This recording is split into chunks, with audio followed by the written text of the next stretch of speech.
Are you like most sales and other professionals who want to grow their wealth faster than what they are currently doing through their company 401k, even with that company match, the stock market, or just plain saving money?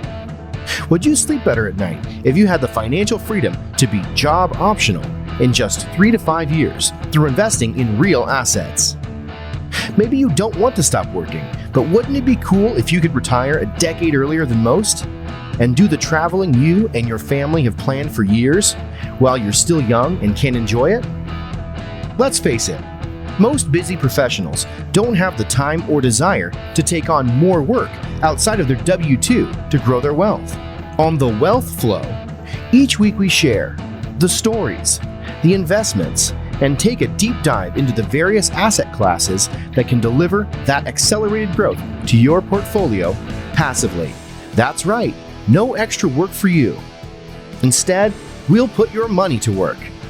Learn what the 95% aren't talking about and join the top 5% of earners today on The Wealth Flow.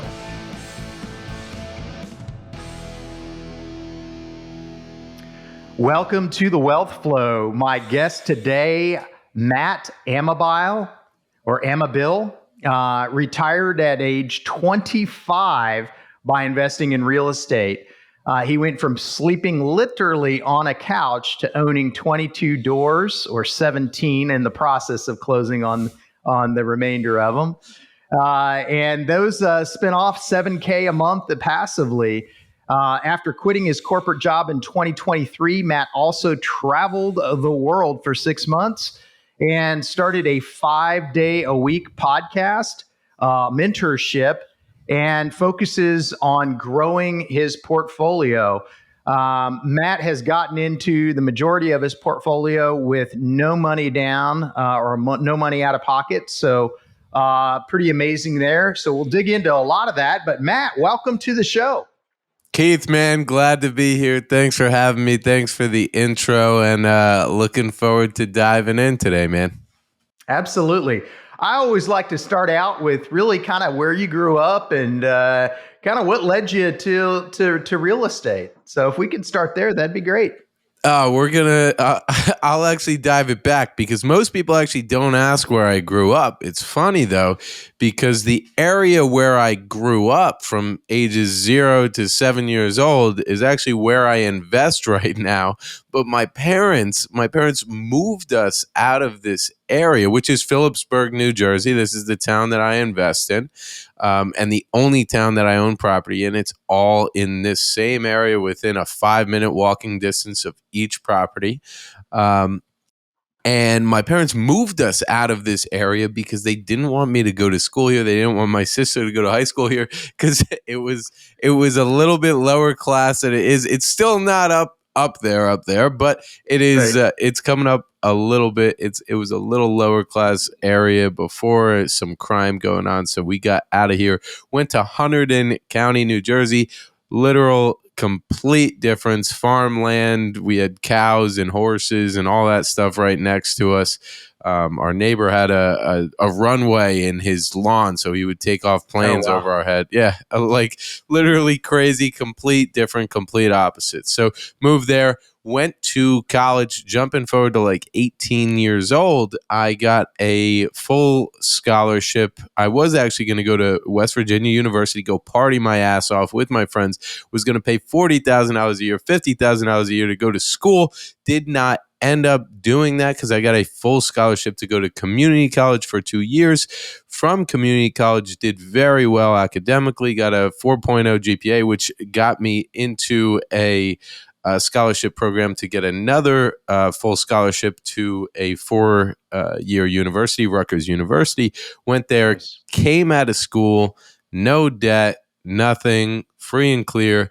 Took a trip to Europe with my then girlfriend at that time, and I was in Europe for around a month. And this is really where it all begins because that month took me around cost me around $5,000 over in Europe. Mm-hmm. Came back, started in the real world, making $55,000 in New York City, which doesn't take you a long way. So I was sleeping on my cousin's couch to save money. sleeping on that couch for so long, and like all within the same time period. My job lets me know that, they're probably going to be making cuts in the future. My girlfriend breaks up with me, and like I'm sleeping on this couch, man. And I'm like, how can I get off of this couch? And the main thing keeping me back was money. So I started studying money, looked up the best personal finance books. That led me to Rich Dad, Poor Dad, Bigger Pockets, real estate books, Brandon Turner's book, Craig Curlup's book, all these guys. And then from there, found out about real estate, out about the financial viability of real estate and cash flow and what an asset is. From there, I switched jobs, made a little bit more money, bought my first house hack, a 4-unit condemned property in Phillipsburg, New Jersey, did a giant renovation on it. Took me a year and a half to complete this thing and get it fully occupied. It's actually where I'm doing this podcast from right now. This thing throws off a ton of cash and I get to live for free. And then, I just kept growing from there. I saw what real estate could do. I started partnering, started getting into deals, 2-unit, 3-unit, single family here and there, partnering, bought some partners out, owned that real estate 100%, partnered to buy bigger commercial properties. And that's what I'm doing now, focusing on that. And then I, quit my job, traveled the world and started a podcast, all that. But that's my life from like 0 years old to 26 years old right now. Okay. All right. That's a lot that you've accomplished in such a short period of time. That's awesome. As far as your job, prior to going into real estate full time, what type of work did you do?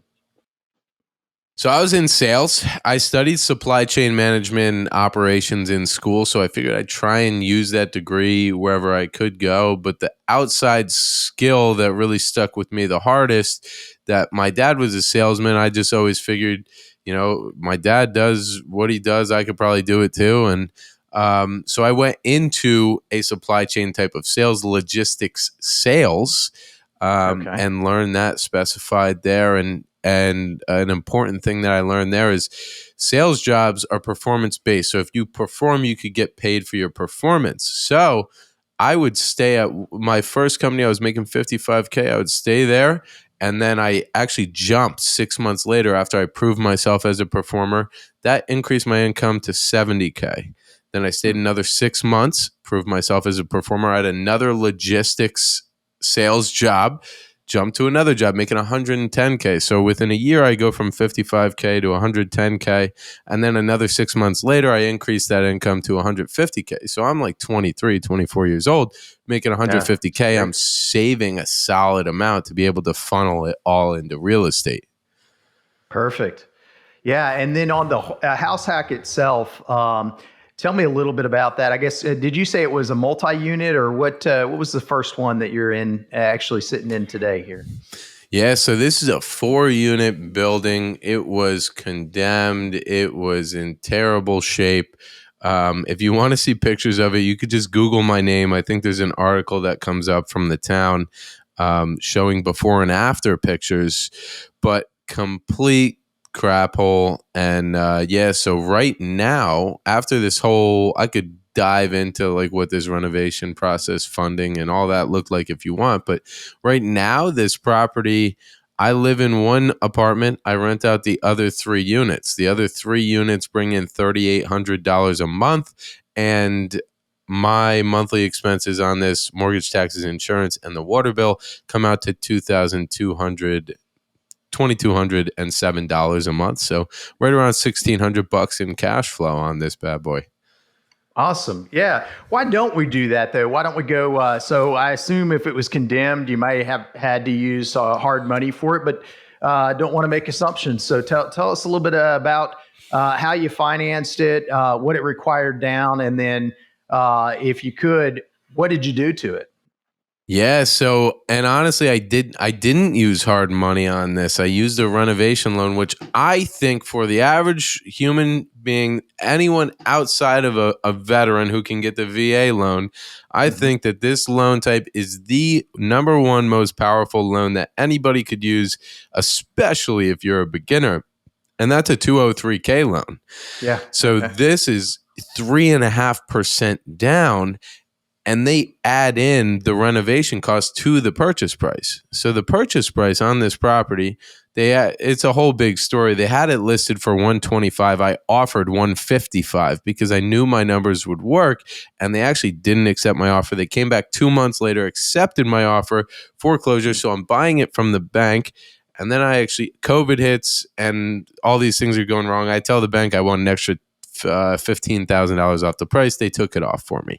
But so all in, I'm buying this thing for right around 140, and there's $120,000 in renovations, which I'll go into what actually was done at this property, but $120,000 in renovations, and that, for me to get into that and get this project done, I only had to put 3.5% down. So I needed right around $9,000 to get this done. And then there was other costs that actually came in, title costs, attorney costs, all these things that ended up adding up right around $26,000 for me to actually close on this property. So what was involved in the renovation? I had, we redid the plumbing, redid a bunch of the electrical, new floors, new paint throughout, painted the entire exterior, new roof, had to build a new staircase outside, had to do some structural work in the basement, putting and planting in some columns,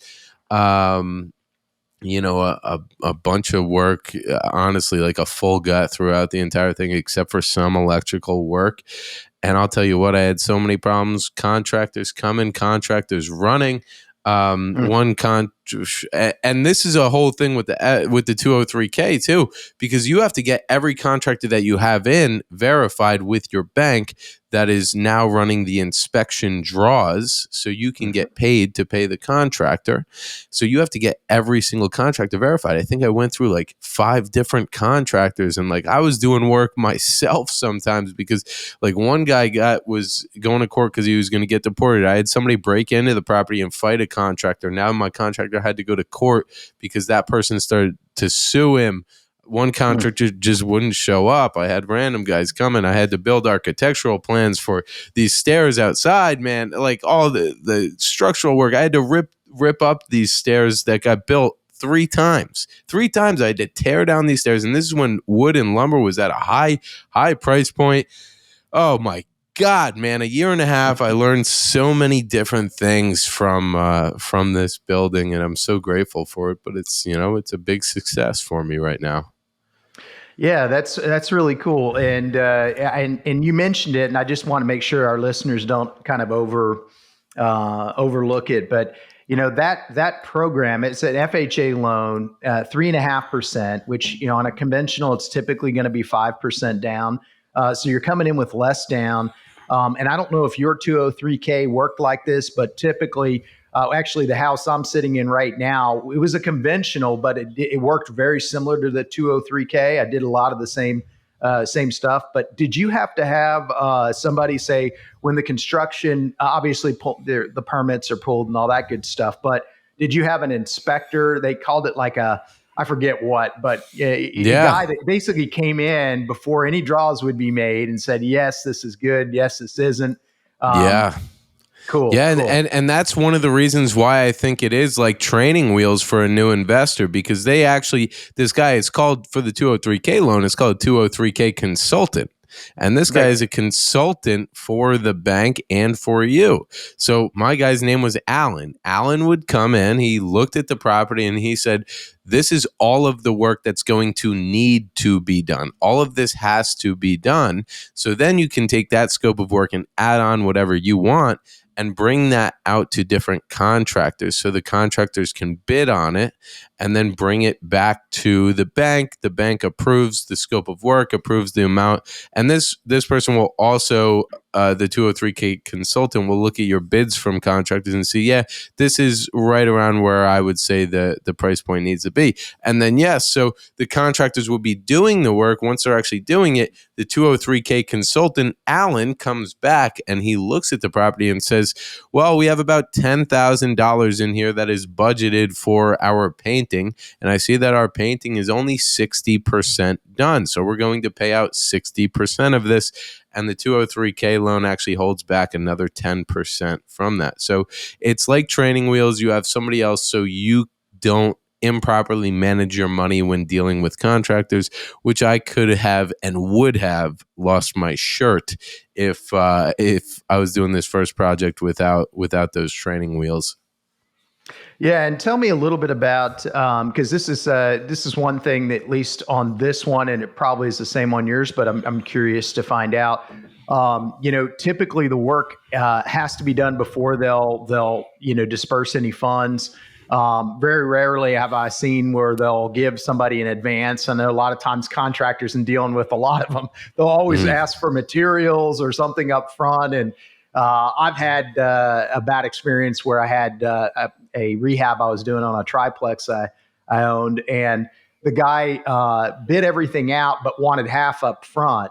And I thought, well, half up front, that sounds about what I've heard. And I gave him half up front, but the job never got completed. He did part of it, but then I couldn't get him back out there, and ultimately ended up losing, basically that half, and had to tell him, hey, I don't want you coming stepping foot back on my property. But It was a bad experience, and I lost some money by doing it. But I think, tell me a little bit about how it worked with the contractors. Did they have to complete the job first? Yeah, so they would. I think there were 5 inspection draws that were actually included in this. So it's 120,000. So they wouldn't expect a contractor to be able to run up all the materials and all that labor and get that job done.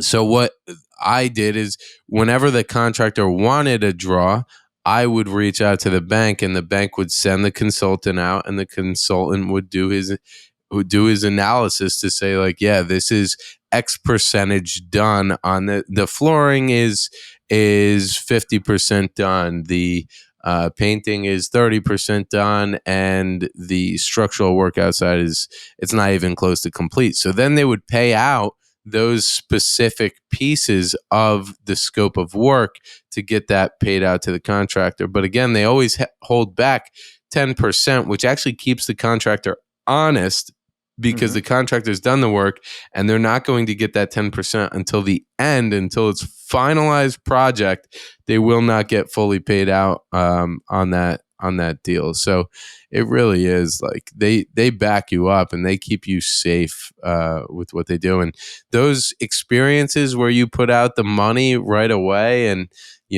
I've definitely been asked for that in the past and almost fell into it and did it. And I actually do trust this contractor that it would go well. But no matter how much you trust someone, I think it's safer to, no, I'll pay for the materials, and I want a materials receipt before I pay for those materials. And then I'll pay you out on labor as the job is done. Yeah. Yeah, I agree. I think that's kind of the way to handle it, way to do it. And even if you trust the people, it's like their timeline is not always the same as your timeline, Right. And so trying to get the next phase of the project done, sometimes you're waiting around for the contractor. So, well, cool. And then tell me a little also on how did you get it rented up after the property was ready? Did you use a property management? Did you do that piece of it yourself? What was that like? I did. So I did everything myself. I did a lot of self-education, Managing Rental Properties by Brandon Turner. A lot of those books on the most efficient way to do things. I had all my files and everything. I had things probably more organized than I actually have them now. But I made sure that right when this thing was legal to be rented out, I had these things all rented out. So I was looking for, once one unit was cosmetically completed, even though the town may not have approved it yet, I had already had pictures up online. I had people coming in, and a good majority, actually, so 25% of the building is me.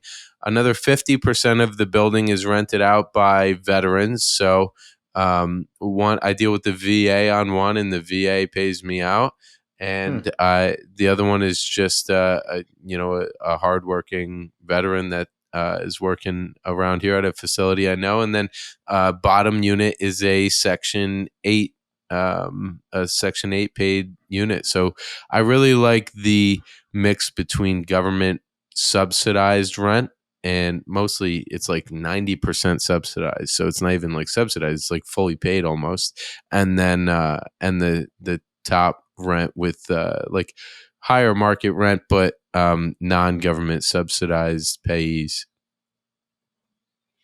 Yeah, no, that's great. That's interesting. And then what about? So tell me, I guess, about your next project, because typically if an FHA 203K, you're going to be able to do that one time. But what did that look like on the next one that you took down? Yeah, so this is interesting, and this is where I think I expanded my mind a little bit and my opportunities. Is I started to take a look on the market again, and I was just seeing all these deals pass by. Like, there's X number of cash flow, there's X number of cash flow. Like, I could be buying that building and making this month every month, and just watching all these deals go by, I'm like, damn, I'm missing out on so many opportunities. So what I saw, in like some words of wisdom from Brandon Turner, was to partner sooner than you think you should. And so leverage your experience to partner. So what I did is I started finding deals and making like sample deals up, and printing out results and edit, like, what would the cash flow look like, what's the return. Started calling up lenders and asking them if they knew anybody who would be interested in lending on the deal or investing on the deal with me. And I actually got connected with someone who was looking to come in onto the types of deals that I was bringing to them. Had a conversation, did almost like a deal pitch, deal presentation. I got the buy-in from them. They were confident in me as someone who was boots on the ground, but who could find good properties with equity built in that cash flow well.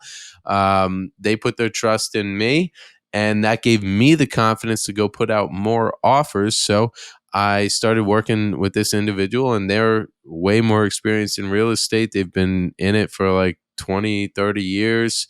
And they've got a ton of investment. So I felt good if they felt good. And we started buying properties. I found a duplex, and within the same period of time, actually, we bought a duplex and a triplex. And then we ended up buying a quadplex and a duplex. So just one partner, I ended up getting 11 units. We sold off 7 of them that were in an area further away.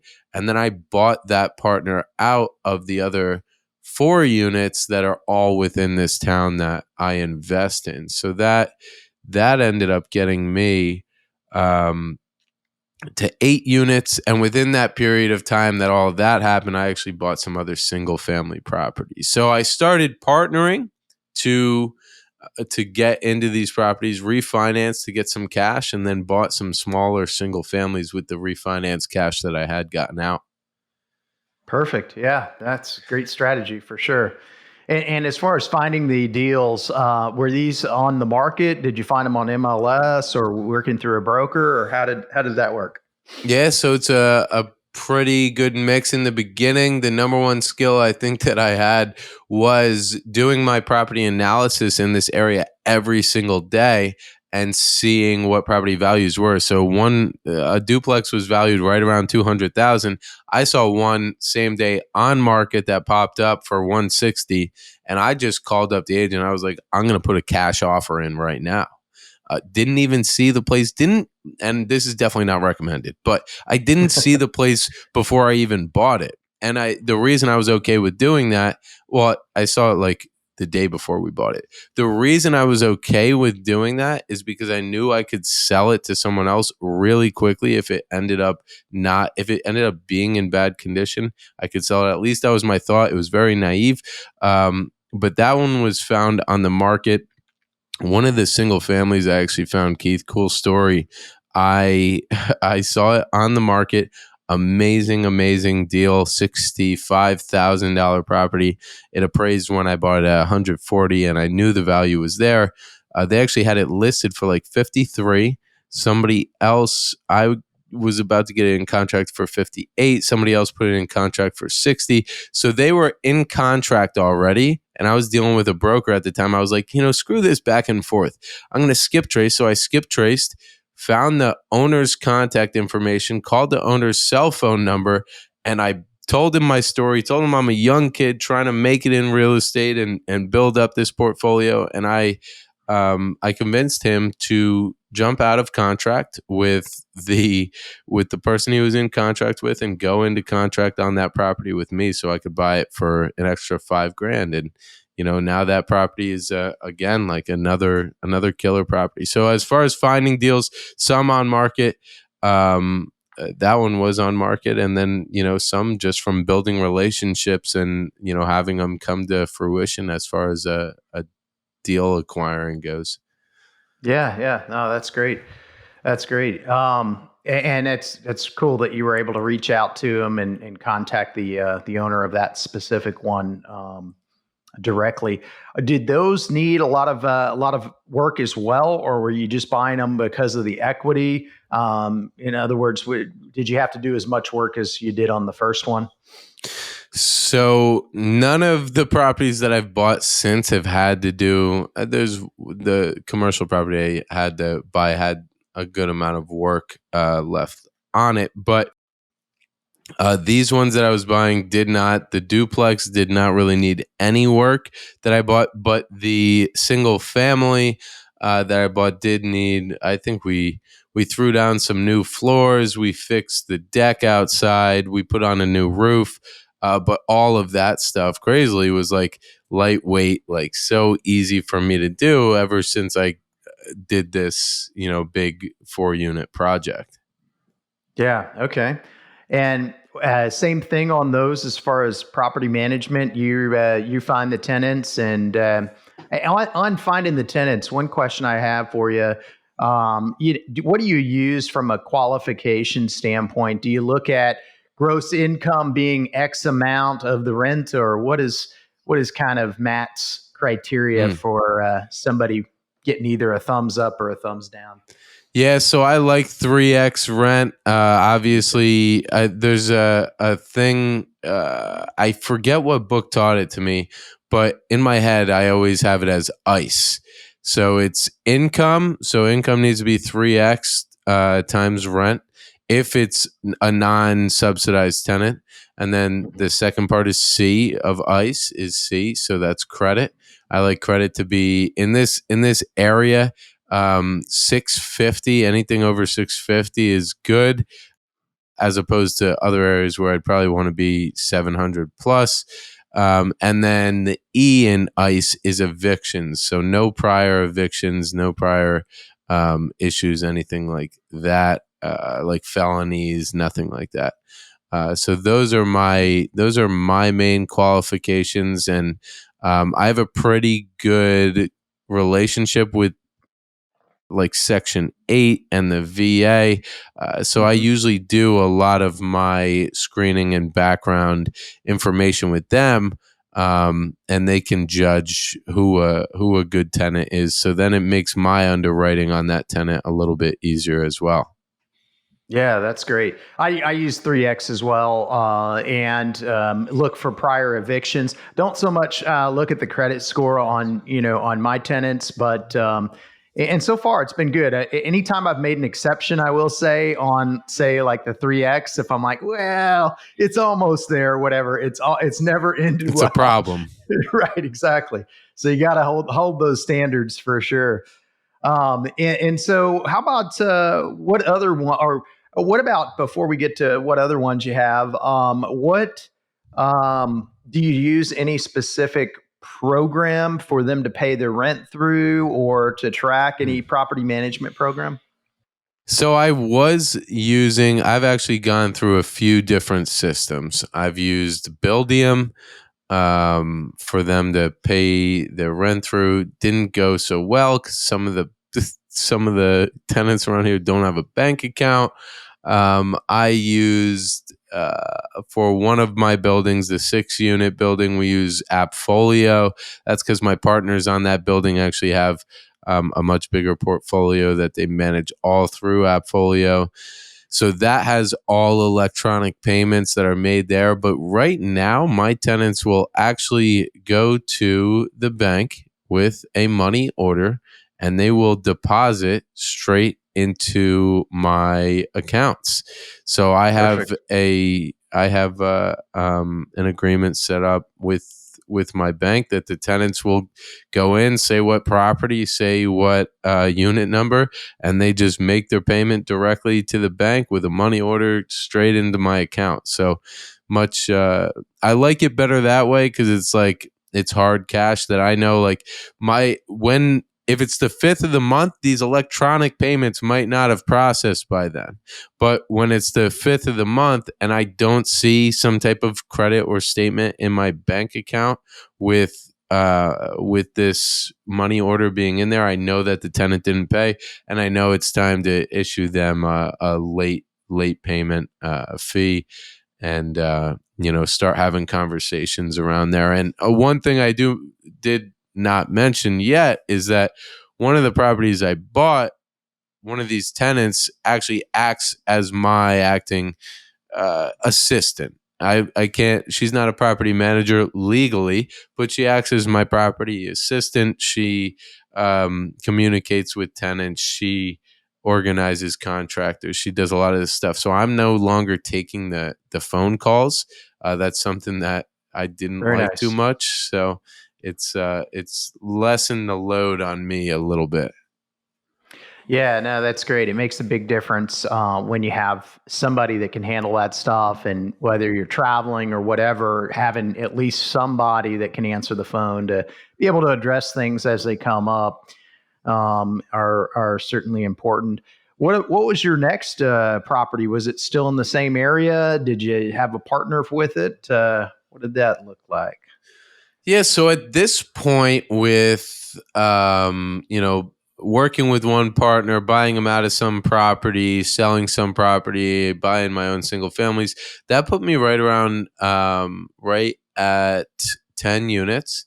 And then the next property that I bought was a 6-unit property.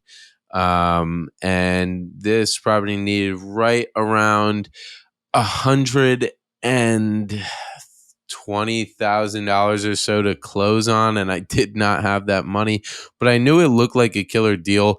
Since it's a 6-unit property, it's based off of net operating income and cap rates. That is what will bring the end value to the table, the ARV. And it's really easy to see from an increase in rent what this building is going to be valued out at. So this building was a 6-unit building, had 4 tenants in it, none of them paying rent. And it actually had some huge problems where, like, permits, they did all this work and permits weren't cleared from like 7 years ago.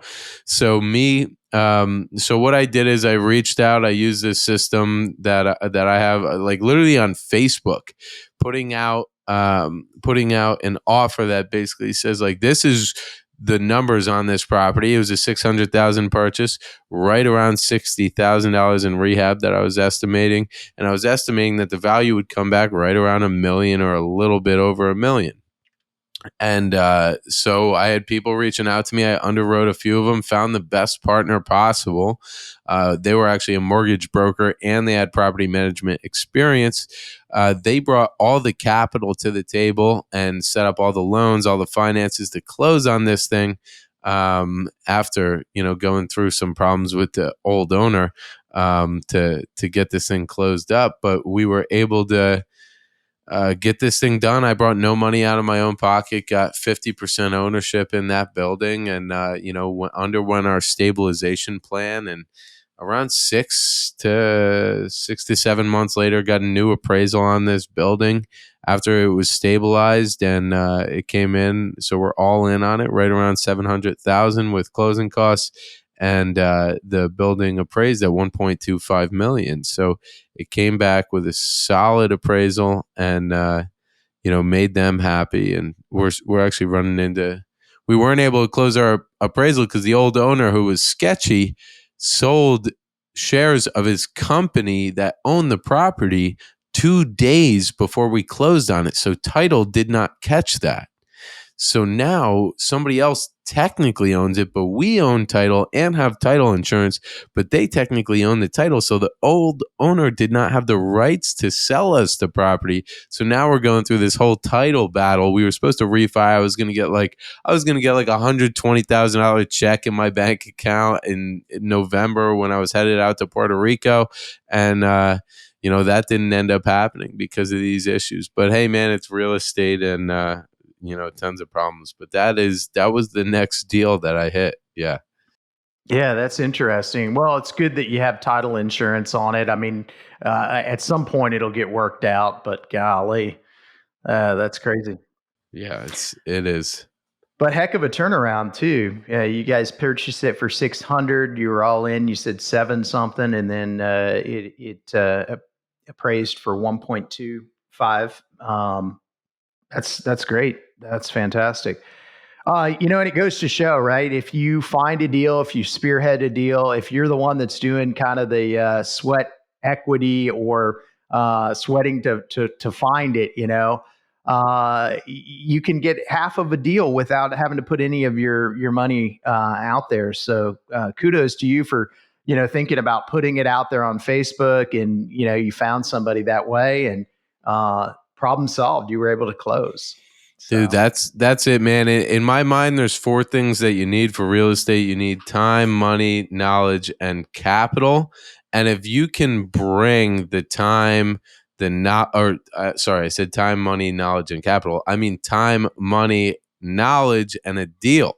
So if you can bring time, knowledge, and deal, really the capital is only 1/4 of that equation to get it done. So a lot of people put capital up on a pedestal, when realistically, like, being here, finding the deal, even having a deal and an opportunity on the table, and then being able to execute it with your time and your knowledge, I think that is even more valuable than capital, because without any of the other pieces, money is just money that's sitting in a bank account doing nothing.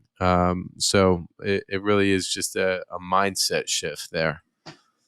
Yeah, I agree. And I think, if the deal is good enough, the money will come, and so a lot of people do get hung up on that and just think they can't move forward in real estate because they don't necessarily have the cash themselves. But if they can find the deal, there's some huge opportunities there. So 100%. 100%. Well, tell me a little bit about any other deals on the list, or have we made it through all of them? There's one more that's Okay.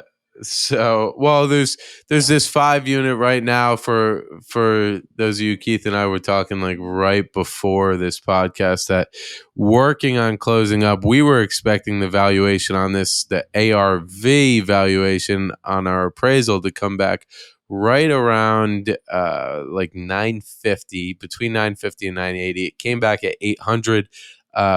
The appraisal company used an 8.5 cap rate when our other appraisals all come in at a 6.5 cap rate. So maybe, we're contesting that. We're seeing if we could get that appraisal up. If not, it's not going to make too much sense for us to buy that building right now. We won't get approved for the loans that we are trying to get on that. So there's that. And then there's another single family deal, which is actually bought from a owner that I already bought a duplex from by building a relationship with this owner. This single family that I am buying is $100,000 purchase price. It's worth right now around 140, and the seller is giving me $30,000 in seller financing at 0% interest for 5 years. So $500 a month principal pay down every single month, which is great. It'll cash flow around $800 a month. So I need $70,000 to close on this thing. I'm bringing in $40,000. First deal I'm actually going to do with a family member, bringing in my dad, going to give him 50% equity. He's bringing 40 grand to the table. And then I'm raising 30,000 from a private lender that I know. He's going to bring me, he's giving me 30,000 for 6 months at, with like, he's not getting secured by anything. It's just kind of like a handshake, not a handshake, but a promissory note. He's giving me that at 1 point and 10% interest.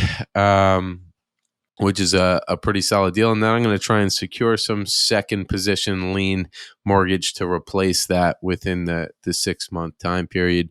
So that'll be another deal that I get into with no capital. If I can't find a second position mortgage to put down, I might end up having to bring 30 grand, which I would be okay with, but it wouldn't be the best return on my capital that I could get. So that's that's the deal that I got. That's what I got going on, Keith. Yeah. What and how did you find that one? Was that one also that was on the market, or was that off market, or what did So that was a relationship. I built that. I bought a duplex from this seller. This seller was actually standing right outside of my house at my 4-unit talking. He used to own the 5-unit right across the street. He was talking to one of the contractors. I overheard the conversation, stepped in, introduced myself as the owner of this building, and just started talking about real estate with him, built that relationship up. Called him for advice on thing to thing that, kind of made him feel good. He sold me a duplex of his, which right now would value around probably sell it like 220, really, like, and my loan on it is at 120 right now. I bought it for 135, and that thing cash flows me like $1,200 a month. So he sold me that first deal. We kept the relationship going. He saw that I wasn't just gonna, scram off and take a deal and sell it. And he just wanted to sell off his last property that he had in this town. So he brought me that deal, and he made it seem in the past like that was his last property he had left, but he told me about a 19 unit that he has. So I feel like he keeps on bringing up these like, little inklings of hopeful prospective deals to buy from him. Yeah, no, that's great. Hey, it's all about those relationships, so that's great to hear. Right. And as far as what's next for Matt when it comes to real estate, what are you looking at? Obviously, the deals that are kind of in the pipeline right now, but what is, if you were to say 5 years from now, what do you see happening with your portfolio? Man, 5 years. I honestly, I don't even know. I get bored really easily, Keith. And with the way that I've seen the real estate that in this area going right now at a price point, it does not. I don't want to go in too heavy because I was a pretty heavy cash flow buyer. I don't see a lot of heavy cash flow opportunities out there. So mainly looking for those opportunities. It's nice because I have guys backing me, investors backing me. Over the next 5 years, I see myself building up a pretty heavy capital stack of investors that want to buy opportunities, whether those opportunities are a cash flowing business, which is something that I really want to get into and buy. I'd also like to buy some more multifamily real estate. I'd like to buy I think my next venture right now, what I'm going to start searching for actually is a storage facility, to get that and try and possibly get some seller financing on something like that. But I do see myself mixing it up from an asset ownership position. Like, what is my portfolio like? What type of properties am I buying? But then also, possibly making some partnership moves on with guys that want to build up some type of fund to go buy some bigger real estate and bigger deals and get deals done. So honestly, man, I'm just out here having fun and doing what I think the next best step is, day by day, which sometimes I'm driving myself crazy because I don't know exactly what I'm going after. But that's probably the best answer I got for you. I take it day by day and see what's calling my name. Makes sense. And tell me a little bit about, you mentioned leaving your job in 23 and, having the financial freedom to be able to do that. And obviously chasing the cash flow, it just continues to be able to add to your monthly income that's coming in. But what did that look like? How did that feel to reach a point where, your passive income covers your bills?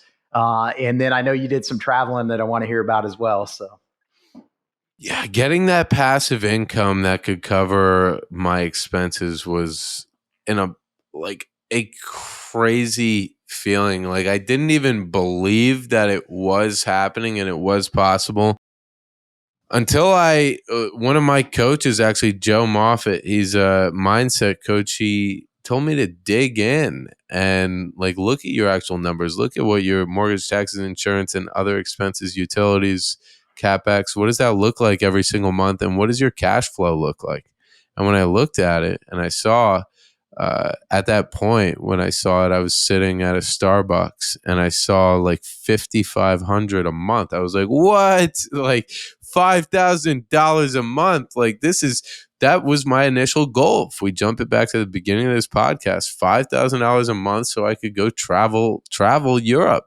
That's what it cost me for a month out there. So I actually made some rent increases after that, and that increased my cash flow a little bit as well. And I saw that, still didn't believe it. So still kept working my job, but knew I wanted to get out and that I was going to get out. Took a trip to Portland actually to go out to my sister, went out there for a month, didn't quit my job at that point, but completely effed off on my job, did not do a thing. And, at that point I was making 150 grand, but I was only putting in 3 to 4 hours a week of work. So it really wasn't making it look like I was working and still bringing in deals. So it really wasn't that, it wasn't that hard for me to stay there, but I was very anxious. I was very when are they going to find out I'm doing nothing? So then my boss actually switches to one of my coworkers who kind of knows what I do and that I don't really work hard. And I got back from Portland, had a conversation with him. I was like, hey man, I mean, you know what I'm about. I was like, you probably don't want me to work for you. I explained to him everything. He's like, yeah, man, it's probably best if you just leave. And part of this conversation was also next week I have a trip to Puerto Rico and I'm going to be in Puerto Rico for a month, just so you know. And he was like, yeah, it's best if you just leave and head out of here, man. So that's what I did. And, that was October of last year. So almost coming up on a year of quitting my job, and, excited to, I haven't run into any huge issues yet. So everything is going great. And, freedom is amazing. And, it's really just determining how I want to spend my time and where I want to spend my time now. Yeah. And as far as where all you have traveled over the 6 months or so that you were kind of traveling, obviously Puerto Rico was one of them. But what other places have you gone to? Yeah, so I went Puerto Rico, was out there for a month. I went to Before that, I had head out to Portland, Oregon. I also went down to California. I was in the Redwoods camping for a good amount of time. And then I went up to Washington State for a little bit. And then after that, after I came back, went to Puerto Rico. It was Christmas time, so spent some time with the fam. And then I headed out to Europe. So I went out to Paris. I was in Paris for around 2 months, and I was out there I bring my dog everywhere with me. So I think my dog's favorite place is Puerto Rico because she loves being in the water, loves the sand, loves meeting all the locals, the people. And then, after Paris, went to Barcelona for like 2 weeks or so, and actually head back to Paris right after Barcelona. And then, and I head back home, after shortly after I made my way back to Paris. Okay, all right. Well, that's a heck of a trip too, and just sounds like a fun time, for sure. So you only had your dog with you. You weren't out there with friends or anything. Just me and my dog. There was a girl that came out and visited me out in Paris. It's a pretty easy it's a pretty Sell. yeah, you want to come hang out with me in Paris, you don't have to pay for, food or housing, and it's easy to do that. So someone came out and visited me, and mostly just like meeting friends. My thing with travel, like I wanted to go to Puerto Rico to learn how to surf. It's something I always wanted to do. But my thing with travel is I want to go to expand my mind. I want to expand my skill set. I want to put myself in not uncomfortable situations, but just different situations that I wouldn't typically be in. And that'll help me to expand my mind and expand what's possible for myself. So I go on every trip just with the idea of like, let me grow as a human being and let me see, what I can learn about myself that can not only help me, like it can help me interpersonally. It could help me in my business world. It could help me with relationships. And, Yeah. travel just teaches you so much about yourself. Yeah, it really does, and I think that's it's great. I mean, it's a great experience. It's great, getting a chance to see new places. But you're right. You learn a lot about yourself when you're having, when you're traveling. You're deciding where to go, when to go, what to Right. do, and it's good stuff. What A couple other questions for you. We're running just a little long on time, but it's been a lot of fun. So. I wanted to just check with you on which, by the way, it was GoBundance, right? So I remember you'd messaged me, so that's kind of how we connected. So both in that Mm. mastermind. You mentioned in your bio about being in a mentorship. What is that? What mentorship? Yeah, so I mean there's multiple things here. So I have joined multiple mentorships. I've got coaching with my coach Joe Moffitt. I've been coached by real estate coaches. I've probably put in like $50,000 into coaching alone to better hone in my skills, to put myself in a better mental position. And then I actually went and created my own mentorship community and online course. And this online course mentorship, it all focuses around doing what I've been able to do pretty well, which is finding partnerships to get deals done. Like I scaled my entire portfolio just by finding the right partnerships and finding the right people. And I've kind of created an art around it. Some of it is searching on Facebook, some of it is calling lenders, some of it is making sure that you are communicating with confidence and courage and credibility when you're talking to the people that could potentially partner with you. you've got to be able to portray yourself as, not even portray, to be the person that somebody else wants to partner with, that you bring the skills to the table that they want and desire as well. So I built out this mentorship to teach people who are like at between 1 and 5 investments right now, how you can leverage that experience to get in with other investors and partners, so you can go and make more confident offers and get into more assets, hopefully with no money out of your own pocket. Yeah, for sure.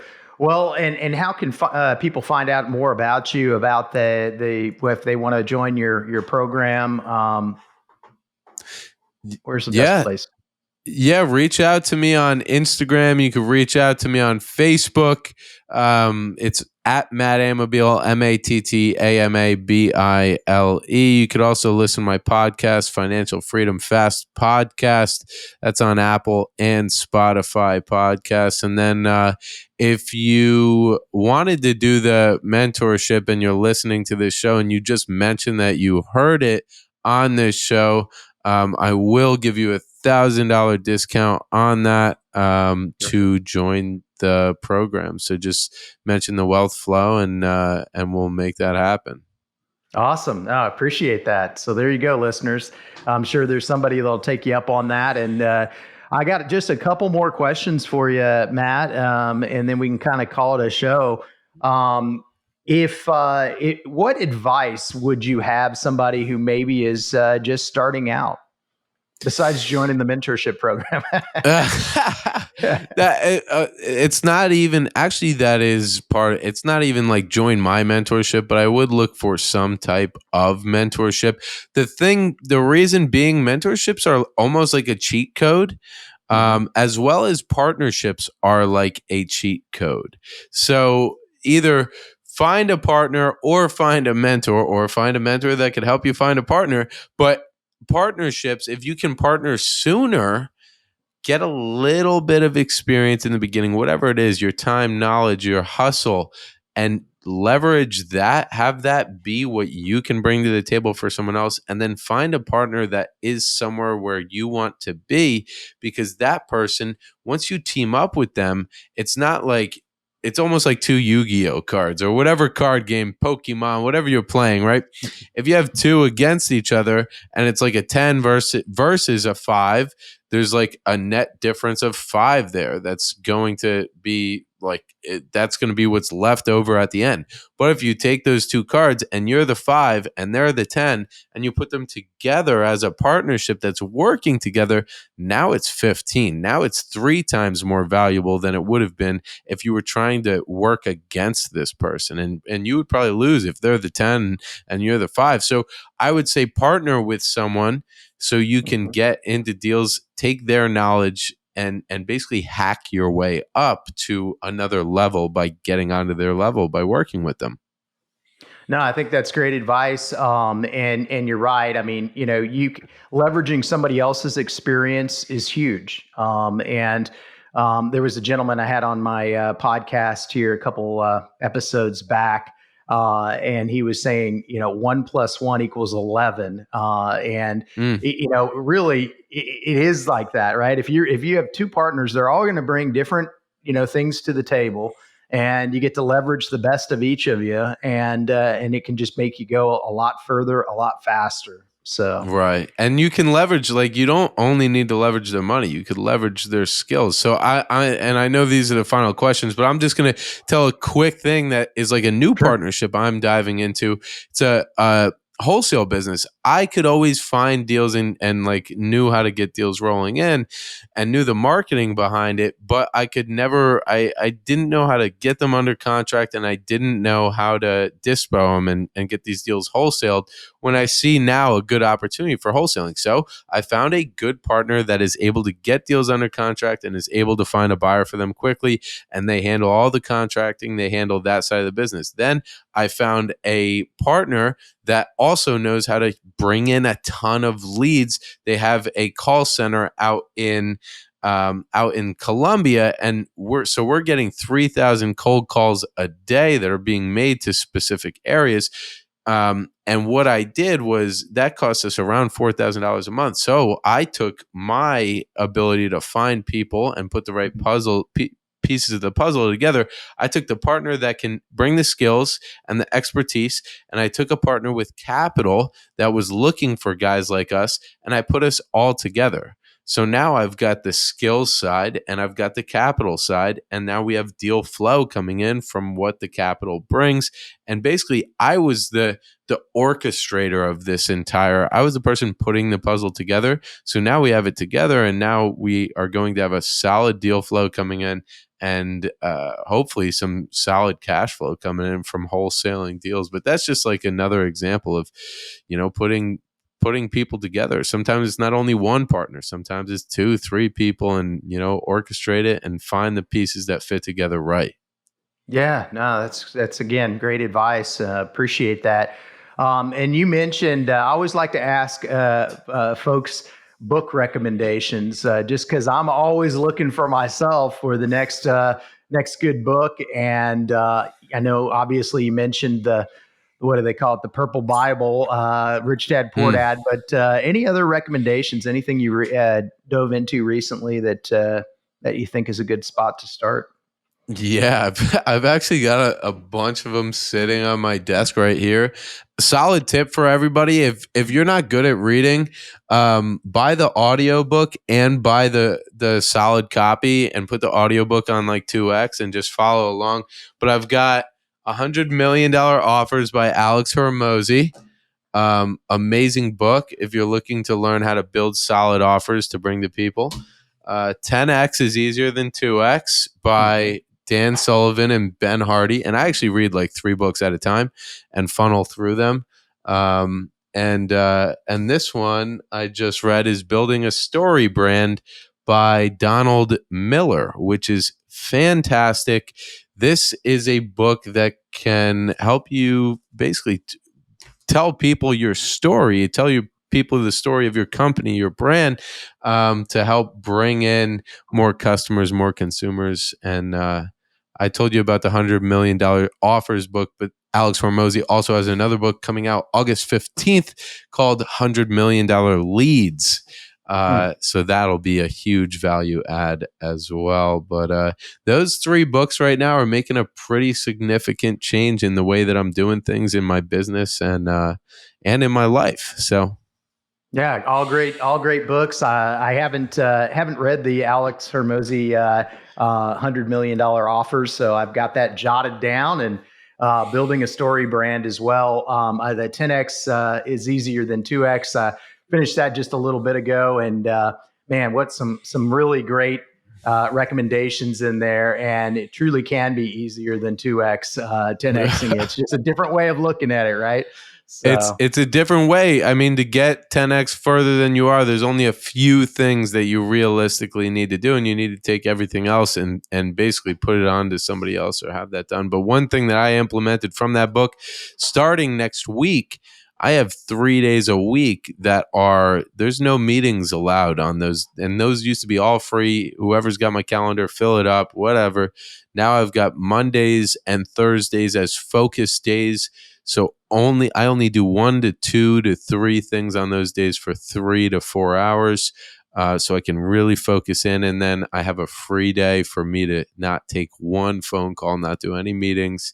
And then my weekends are free as well. So that's one thing I'm heavy implementing from this book that I'm really excited to try out and see where it takes me. Yeah, absolutely. All right. Well, we've gone a little over an hour here, so we'll go ahead and end it. But I really appreciate you being on the show, Matt, and just a great story and a lot of great advice as well. I appreciate you having me on, Keith. Really, really love chatting with you today. And yeah, I'll have to get you out on my podcast, and we'll have to Sounds get good. that. Have your listeners listen to that when that comes out. Perfect. Sounds good. And we'll see you in Vermont at the end of January as well, man. Sounds good to me. Looking forward to it. All right. Being that you're still here, I trust you found value in this episode. I personally wish I would have known these guests and strategies when I started my wealth creation journey. Go to wealthflow.capital to subscribe to our newsletter. And as a free gift, we will send you our quarterly market report and the top 10 things to look for in an investment opportunity. Take a minute to give our show a rating and review. Help us reach 1 million professionals by subscribing and sharing this episode with someone you know who could also find value in it.